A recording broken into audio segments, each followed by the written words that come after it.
Hello and welcome back to the news session of the Scottish Parliament.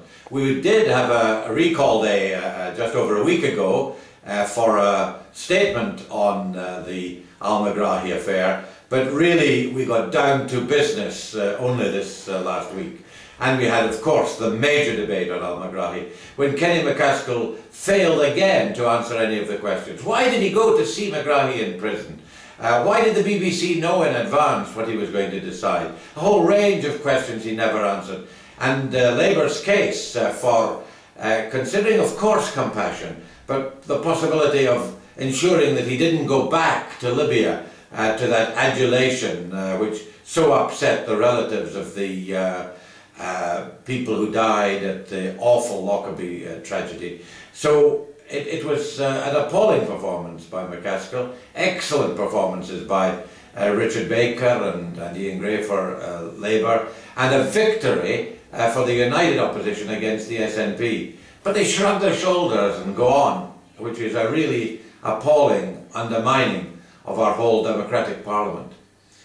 I didn't speak in that debate. I spoke later on the Wednesday in a debate on education. And although of course the Megrahi affair is very important, the education issue will affect many more of my constituents, particularly the young primary school kids who are faced with their schools being closed by the Liberal SNP administration here in Edinburgh.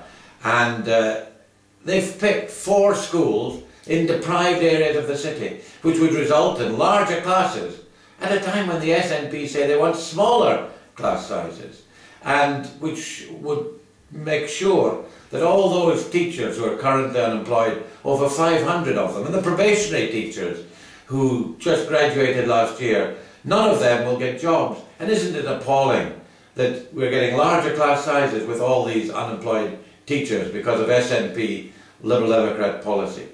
And we also, of course, had a major debate on our legislative programme. It's been a very full week, with 13 bills being proposed, including one on a referendum for which the SNP have no mandate, which are also opposed by all the other parties in Holyrood, and but which above all is a distraction from the main issues of the health service, of education, but above all of tackling the economic crisis that we all face.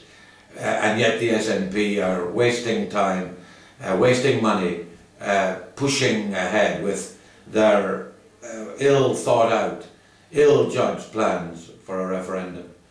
And that was just the first week.